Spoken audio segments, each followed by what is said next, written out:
Hello dear students, I am Samir Velankar and I welcome all of you to this another video on transaction management.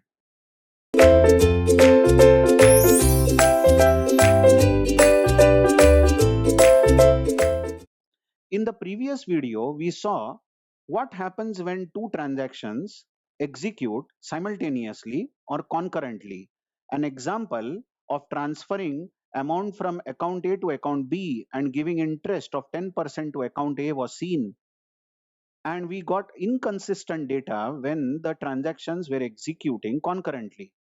Now, this group of transactions, which are executing concurrently is called as a schedule. Check the word. Schedule is nothing but group of transactions running concurrently. Group of transactions executing is called a schedule. So this example shown over here, transaction T1 and T2 is a schedule of transactions. Please try to understand this is one possible schedule which I have shown. It could have been like this. It could have been that T1 starts and reads A. Check this operation, reads A. And after that it preempts. And then T2 starts and reads A. And after that it preempts. And then A becomes A minus 10,000 in T1 and it preempts. I mean, this also will be one of the schedules. Please try to understand. So many schedules are possible when two transactions T1 and T2 execute. This is one of the schedules which has been shown and executed in the previous video. So after knowing what do you mean by schedule, here we go. There are two types of schedules, serial schedule and concurrent schedule. Now, what do you mean by serial schedule? As the name suggests, schedule means we have multiple transactions running, but serial here means that the transactions will not run concurrently. They will not interleave their operations. As an example, there are two transactions T1 and T2. As before, in T1, 10,000 has got transferred to B's account from A's account. And T2 is the transaction in which A is offered 10% interest. You can watch that. T1 starts and it executes entirely, and there is no other transaction which interleaves or disturbs T1. And then T2 starts. After the completion of T1, T2 starts and executes till its end. And if there was another transaction T3, then transaction T3 can only start after T2 has finished. So it can execute till the end. No one is going to disturb it anymore till it ends, isn't it? This kind of schedule is called serial schedule. We say this is serial schedule because multiple transactions run one after the other. No transaction is ever disturbed or interleaved by any other transaction. By the way, let's put up a question. If there are two transactions T1 and T2, as you see, then how many serial schedules are possible? I hope you are understanding the question. What we can do is we can run T1 first completely, correct?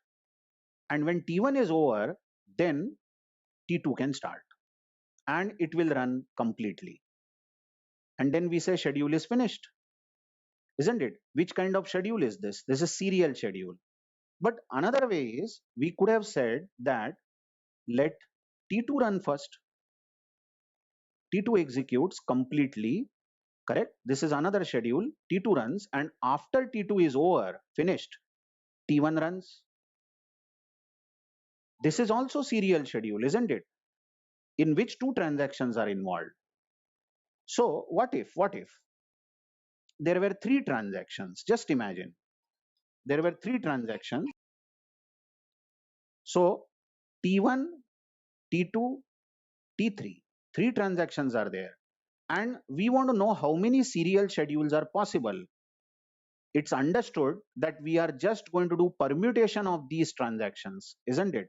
Now, any of the transactions can start first, followed by the second one, followed by the third one. So we could do the scheduling as T1, T2, T3, T1, T3, T2. I hope you are understanding.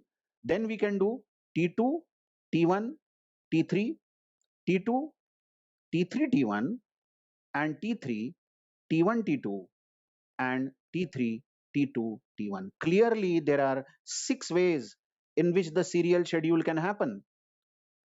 Naturally, if there were 3 transactions, 3 factorial different serial schedules are possible, isn't it? So in general, if there are n transactions, then the number of schedules possible are n factorial. Number of serial schedules, I am saying, possible are n factorial. So this kind of schedule is called serial schedule. One more thing to understand here is that serial schedule will always give correct result. Yes, you heard it. Serial schedule, if T1 runs first and then T2 runs, or vice versa, if T2 runs and then T1 runs, we will always get consistent result. Correct result we will get. Just think over it. First, A transfers 10,000 to B's account. Nobody is there to interleave it. So if A was having balance of 20,000 and B was having balance of 30,000 before, then after this T1 ends, A is going to become 10,000, isn't it? And B is 40,000. Correct? And after this T1 ends, T2 is going to offer 10% interest to A's account. So 10% of 10,000 is going to be 11,000 after adding 10,000. This is going to be the result, and it is the correct result. What if T2 executed first and then T1 executed? Just imagine in this case. In this case, let's say I'm not writing this T2 above and then T1 below. Just imagine T2 runs first, correct? T2 runs first and then T1 runs. This is also a serial schedule, and this will also give correct result. What happens? Imagine first T2 runs. Now T2 is offering 10% interest. So initially, before everything, A was 20,000 and B was 30,000. Please try to understand, 10% interest is offered on 20,000 now, because first the interest is offered. So this will be 22,000. A will be 22,000, correct? And then T1 runs, which transfers 10,000 from A to B.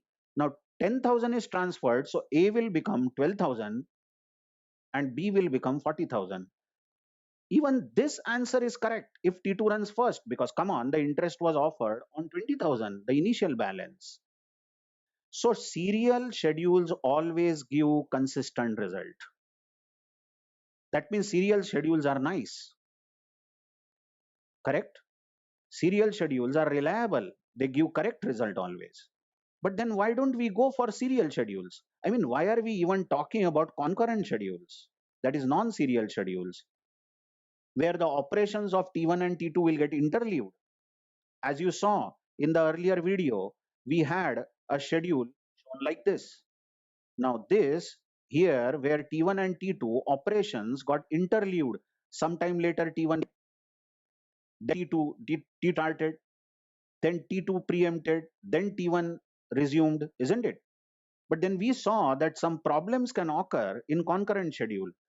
Now, if we are coming to a conclusion that serial schedules are good, why don't we use them always? Why don't we design serial schedules? The problem is that it will waste lot of computation time. Please try to understand, when T1 is reading the value of A, it is basically an operation on the external memory, isn't it? And when the external memory has to be accessed, it is going to spend some time. So while this transaction is reading the value of A, how about some other transaction which wants to do some computation using CPU?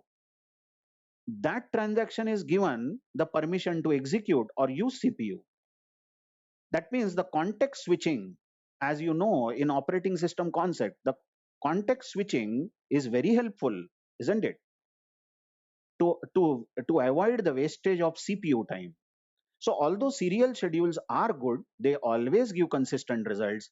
we will avoid designing serial schedules, and we will support the concurrent schedules. I agree that there are a lot of problems with concurrent schedule, but those problems can be overcome by lot of hacks, the methods which are given over number of years by extensive research. So in the next video, we will return to concurrent schedule and we will understand what are the problems with the concurrent schedule. Thank you very much.